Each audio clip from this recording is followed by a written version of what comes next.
Hi everyone, my name is Mara Bland, and here is my Wiki presentation for Education 3302. Beginning with Competency 1. So Competency 1, understanding development in children in grades EC through 6. The teacher understands human developmental processes and applies this knowledge to plan instruction and ongoing assessment that motivates students and are responsive to their developmental characteristics and needs. So I chose competency statement in the beginning. Teacher recognizes the importance of helping students in early childhood through grade 6 to apply decision-making, organization, and goal-setting skills. Examples of these skills include selecting learning centers, putting away materials in the appropriate places, completing a self-initiated project. So what I did for this competency for my process evidence is I made a video about 2 prezzies that I created. Now you can go and watch the video, so I'm just going to go through the prezzies real quick. They're pretty self-explanatory, but you can go watch the video to get the rest of the information. So here is Piaget's theory of cognitive development. And why I made these 2 prezzies was because we have to understand where our students should be cognitively, where they actually are cognitively, where our students should be morally, and where they actually are morally. So we use these 2 theories to kind of base off the assessments of our students and to see if they are developmentally appropriate, if they're right on track, or they're high, or they're low, and then we base our instruction off that.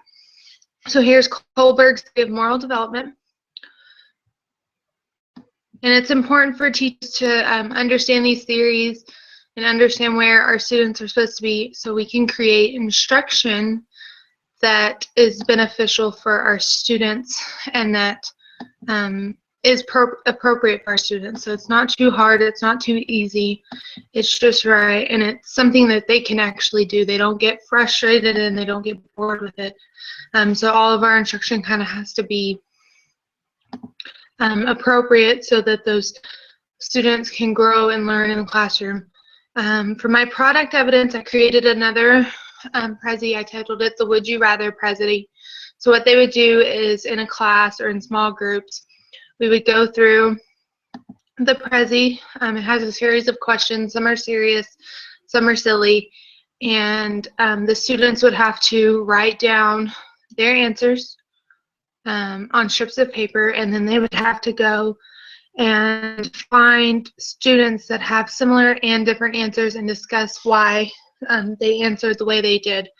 This causes the students to have to think about not only what decision they're making, but why they are making the decision and why they made the decision that they chose.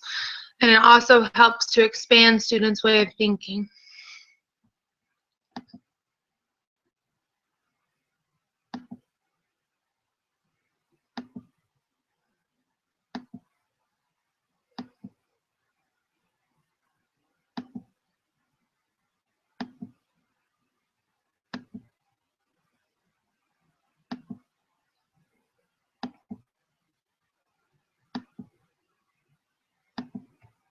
And so there's that prezzy. Okay.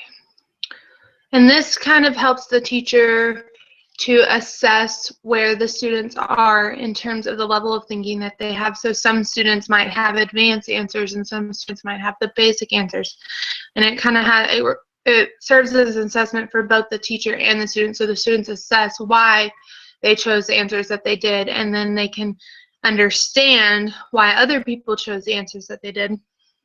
And so after this activity, for my performance evidence, what I did was I created a decision-making roadmap. I kind of adjusted an idea I found off of Pinterest.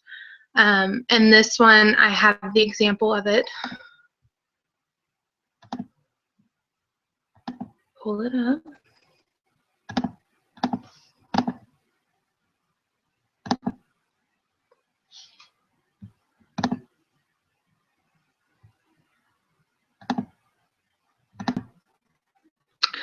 So here is the instructions for the decision-making roadmap. So there's several ways that the students can make the roadmap. So they could illustrate it using art supplies. They could build it, they could create a digital roadmap, or they could utilize words. So maybe they would take the words, so their decision, and the pros and cons, and they would make a representation of a roadmap with those words. They do have to include the situation they have chosen, each step, and the final decision, and then they would have to write a brief summary. So here's an example. So to do or not to do my homework, and around every curve of the roadmap is something that they have to think about and consider. And then after that, they can make their decision. And this kind of helps to show students how important it is to think about what decisions you have and not to make decisions on the fly. And by the seat of their pants, they have to think about the consequences, good and bad, and this would be a good time to introduce those good and bad consequences as well.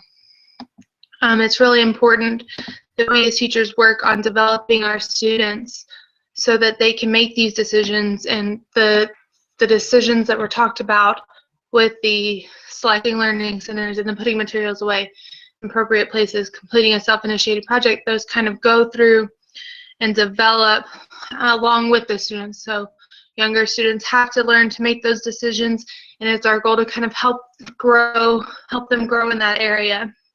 So in order for us to teach our students, we must know our students. Not only do we need to know what they like and what they dislike, how they learn, what they've learned, where they've been, where they come from, we have to know where they stand developmentally. We have to know cognitive, physical, emotional, moral, all of those developmental stages, and know where our students should be and where they actually are. And if we understand this, we can develop lessons that are appropriate, but that also challenge our students. So they challenge them to reach further and learn more and be engaged throughout the learning process, and that's our goal. And it helps to maximize the learning in our classrooms because students are constantly engaged and they're actively learning because the instruction is appropriate developmentally for them. So on to competency 2.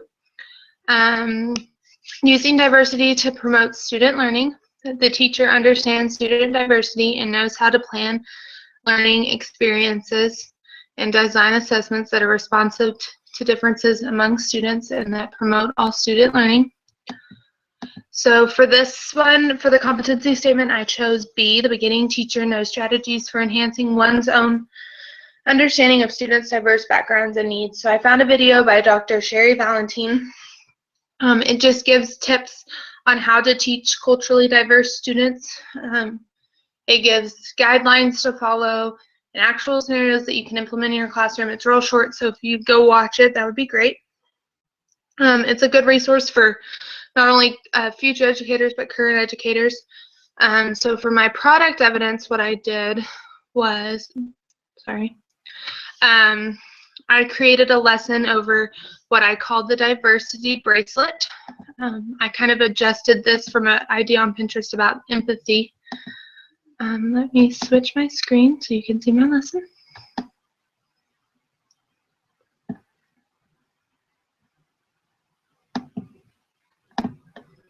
Okay, so here is the lesson. I chose a culture critique. So what the students do is I would read a story called All Kinds of Families. This was for a first grade classroom, so they're little bitties. And we would talk about how we're going to learn about how our families are alike and how they're different and how we're alike and how we're different. And that's what makes us unique.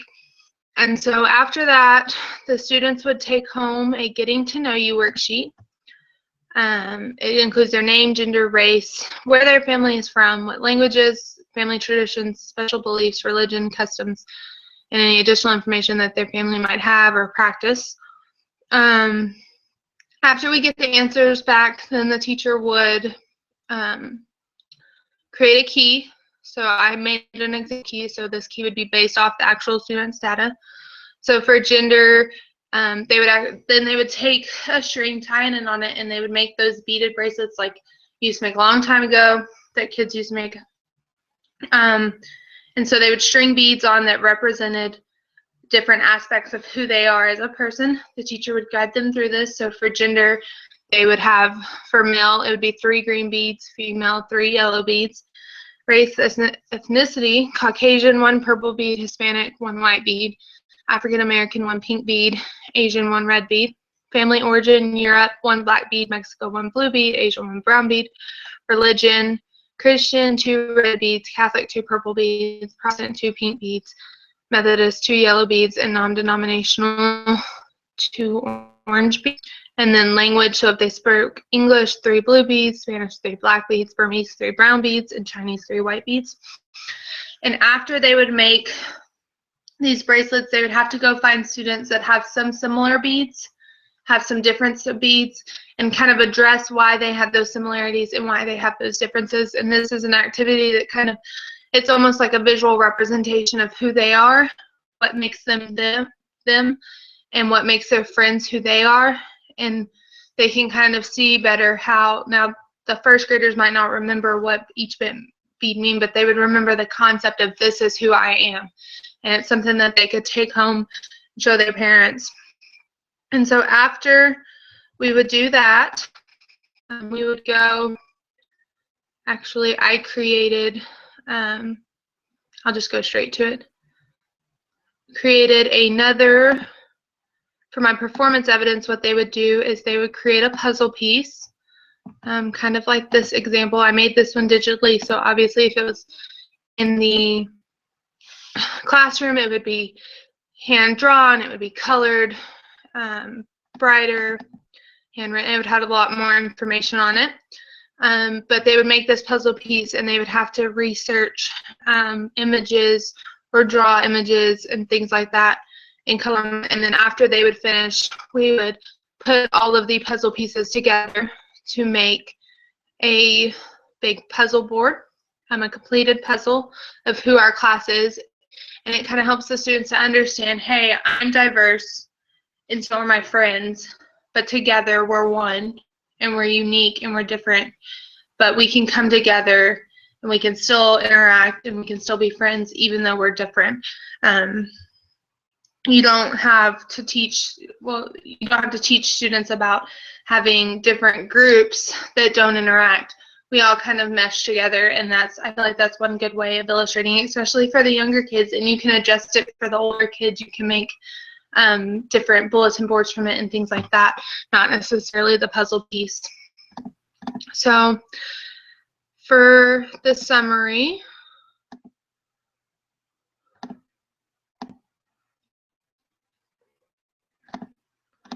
so by understanding who our students are, not only what we talked about in the last competency, but how they're diverse, we can provide instruction that kind of engages them, so it doesn't emphasize one group over another or emphasize one gender over another. It shows the students that, hey, just because I'm a female or I'm a male or I'm Caucasian or I'm Hispanic, it doesn't mean that I can't do what all these other people are doing. I can achieve my own goals. I can set my own goals. I can achieve them, and I can go above and beyond those goals. I can do what I want and what I set my mind to, and I'm not limited by my diversity. So we have to provide students with activities that embrace their diversity and help them to understand not only who they are, but who their classmates are, and how that we can tolerate others. Because I feel like that's going to be very important, especially with the society that we're living in today. You have to learn to tolerate differences and tolerate people, especially in the workplace, which is what our students will be going into, hopefully. They have to learn to tolerate others in that workplace. So on to competency 3. Okay, so making a difference in student achievement through planning and instruction. The teacher understands processes, designing effective and coherent instruction based on the objectives. So the beginning teacher, G, plans learning experience that provides students with opportunities to explore content from integrated and varied perspectives by providing an integrated curriculum, including thematic units, providing multicultural learning experiences, employing play as a mode, permitting students choice of activities, involving students in working on projects, designing instruction that supports students' growing ability to work cooperatively, and to reflect upon other points of view when appropriate. So what I did was I created a lesson plan for 3rd grade. It's an integrated lesson plan over space. So let me switch my screen so you can see that.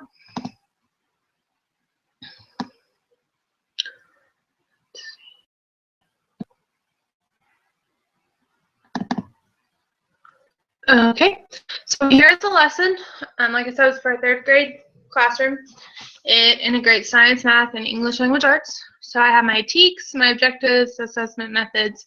So what they do is I broke it out by day. And so they would have, at the beginning of class, we would go over the planet or the planets of the day. We'd create a list of facts, and then we would do a Prezi about each planet for the day, and then we would add facts to the list that we created. So they would have a list of what they already know, and then we'd add facts, and then they could use this later on in their writing. Each day has computers, math, writing, and teachers, small group, station, rotation. So the computer station is the same. They're conducting research on their planet, so they're going to do a big planet model, big planet project. They're going to make a model of the planet, up some research on it, and write a brief essay. So they select their planet on the first day, and then they begin to do research. They do a lot of geometry. So they first start with Play-Doh geometry, where they're making geometric shapes, and they move on to making geometric aliens and rockets. They write about, for the first day, they write about what kind of alien they would be, and then write about each planet every following day. So for the first day, they create a model representation of the Earth, Sun, and Moon. So you create them you cut them out, add brads, and it shows how each one revolves around the other. And then we did this, would it kind of explain, they would have to use this as an assessment method. They would write what they learned. Here's some shapes that they could create using for the geometric Play-Doh, aliens, and rockets. Here's examples of those with the sources. One day in math, they would create space graphs. So each of the toilet paper squares would have a certain measurement, and so many of those equal the distance between the planets and the sun. Then they would have to use this worksheet to create a bar graph for each planet. And then they would make a solar system model using black strips of paper and these cutouts, and each day they would add a planet depending on what planet we were talking about for the day. And then let's switch screens back to the computer. Okay. And then it shows how, the process evidence for this one, it demonstrates the importance of integrating subjects to maximize the amount of time we have in the classroom, and it helps by showing how to have clear and concise lesson plans and how important that is in implementing actual lessons in the classroom. So for my product evidence, I created a Prezi that the students that we would go through day by day, like I talked about in my lesson plan. This is how I would teach the students. So I'll go briefly through. Each one has the planet or the sun or the moon and facts about it. So the sun, Mercury, Venus, Earth, the moon, Mars, Jupiter, Saturn, Uranus, and Neptune. So we go through those each day. Sometimes we would cover 2 planets in a day. And these are good resources to help your students to kind of set the foundation for the learning. Not necessarily maybe have them do all of the learning from the presentation, but just to help them build that foundation before diving into your lesson. So for my performance evidence, I created a solar system booklet that the students complete throughout the course of the unit. So it helps provide the students and the teacher a way to keep track of the learning because they're filling out information every day. It's a form of assessment, and it kind of helps to show how important it is for the students to reflect upon what they learned, how the teacher can reflect upon what was learned, and to see if the objectives were met. So here is the solar system booklet. So there's a circle, and then what I learned about Mercury was, and then the students would fill it in. So they have to provide an illustration, and then they have to find facts, and then 3 interesting facts that they learned about the planet. And then it goes all the way down.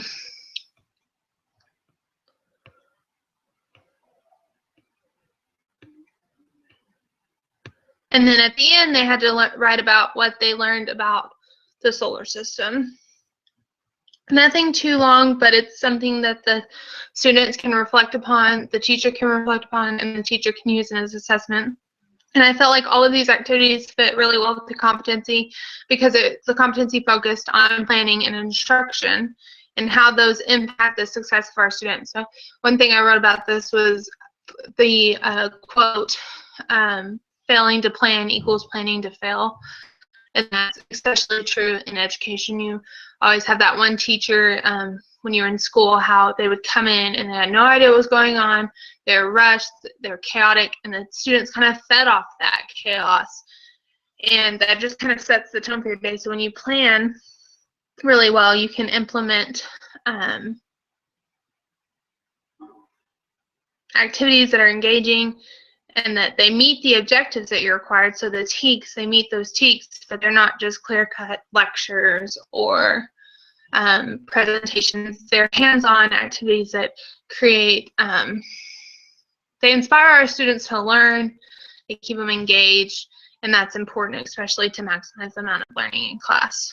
It also helps us teachers to keep our sanity during the day, because if we have a lesson plan that we can follow, we know what we should be doing, when we should be doing it, how we should be doing it, where we should be doing it, and it kind of helps the day to go by a little bit more smoothly than just complete and utter chaos. So on to competency 4.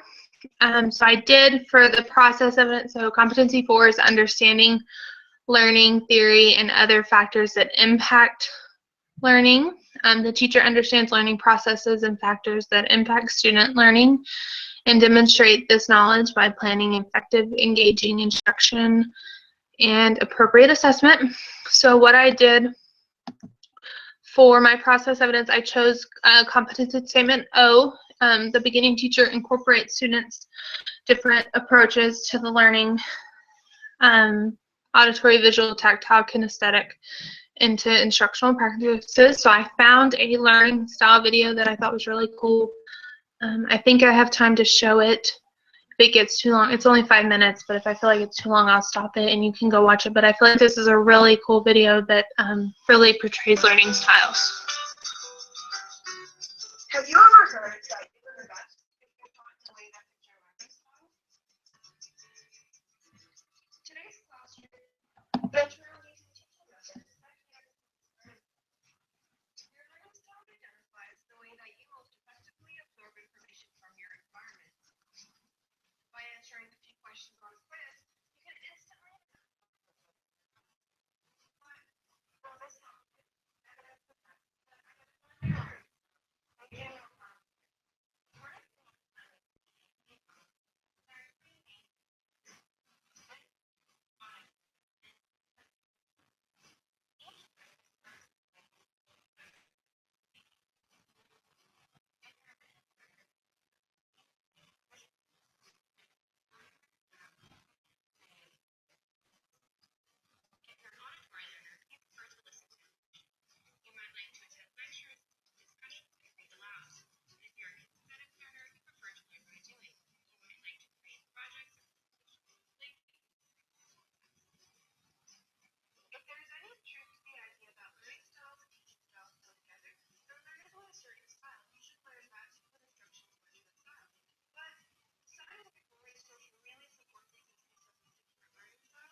Of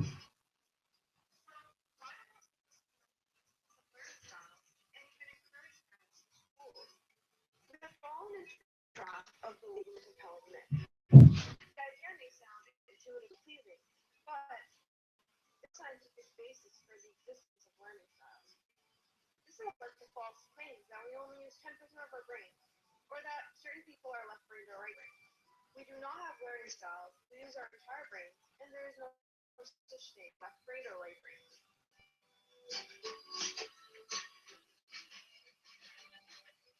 Dr. Joseph Kim is a faculty member in the Department of Psychology, Neuroscience, and Behavior at McMaster University in Hamilton, Ontario. Investigator of the Applied Cognition and Education Lab, and a coordinator of the Here's what he has to say. The idea is that if you merge an individual person's particular learning style preference with a particular teaching method, you can increase performance. And I think this is a great intuitive idea. It feels good. It means that everything it means. The challenge is that there isn't any scientific evidence that backs this up. So given that this is a great intuitive idea that rises, it's actually held to be a fact. There isn't science evidence.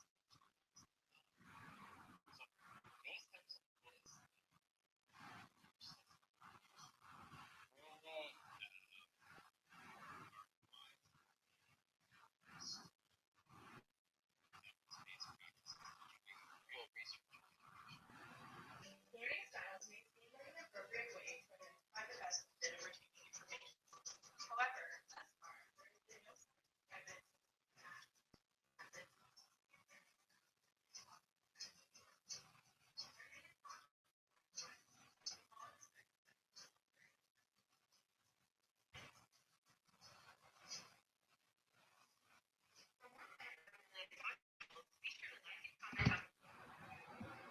Okay. So I just thought that it was really cool in addressing kind of how important learning styles are. It was kind of a different approach to learning styles, and I thought it was something good for educators to see. And even though the video talked about, even though we have a certain learning style, that doesn't mean the best way. So as teachers, it's kind of important to integrate as many learning styles as possible, and that's what I'm going to talk about in my performance evidence. So for my product evidence, I try to tie this competency back into the last one, so I utilize the resources.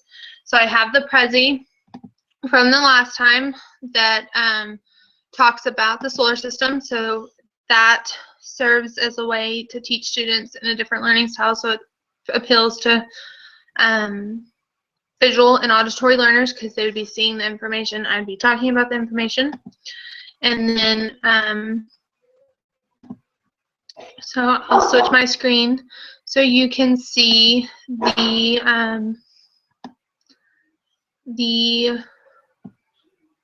lesson. I took the lesson and I adjusted it just a little bit to fit the competency. So I have the different learning styles that each activity that I talked about addressed. So the solar system Prezi, like I said, was visual and auditory. The sun, earth, moon, and activity, the sun, earth, moon activity was very visual and kinesthetic. The writing activities are very visual and kinesthetic. Computer research can be visual, auditory, because they could watch videos. The solar system model was very visual and kinesthetic. Spacecrafts, visual, kinesthetic.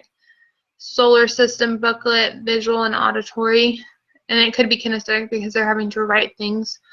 The planet model project was very visual and kinesthetic as well. Auditory, the presentations of the planet modules, or the planet models. Kinesthetic would be the Play-Doh geometry, the Play-Doh alien rock, or the geometric aliens and rockets, and then the other activities that we talked about as well. So it's important to incorporate those varieties of learning styles. One, because not all of our students will learn the same way. And two, we have to kind of create a way for our students to learn to adapt to other learning styles, because they're not going to have teachers that always teach the same and that always address the wide variety of learning styles. So they have to kind of learn how to adapt, and they can obtain as much information as they can when they're learning through all these different styles. And it helps them, like the video talked about, learn. Just because they learn the easiest one way doesn't mean it's the best way. So by increasing exposure, you can increase the amount of learning. And so for the performance evidence, I created a choice board. I'll show you it, that depicts, that has a series of activities that at the end of the unit the students could choose from.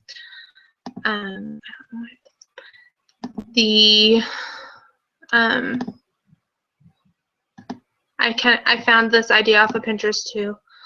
But it addresses learning styles and multiple intelligences. So the students would pick an activity that intrigues them the most. So they have, I have verbal, linguistic, logical, mathematical, visual, spatial, interpersonal, kinesthetic, musical and auditory, naturalist, and interpersonal. So some examples for verbal would be write an essay, poem, story, things like that, using words in writing. Logical, mathematic, use geometric shapes to create your own model of the solar system, timelines, maps.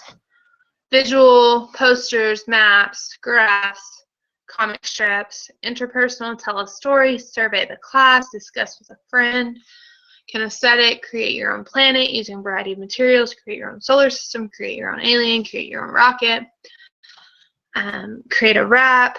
For musical, write a song, make a dance, make a video. Naturalist, collect data about the solar system and categorize it, utilize natural resources to make a model solar system, create a planet out of recycled material. Intrapersonal, explain how it would feel to visit a different planet on a trip to another planet or galaxy, and create a journal that contains details about your journey to a different planet. Now, for some of these, the teacher could use it to assess what they learned, or they could use it to assess their learning styles or the multiple intelligence that the students might have. And it kind of engages us. They're getting to pick their own activities, and it makes the learning more purposeful.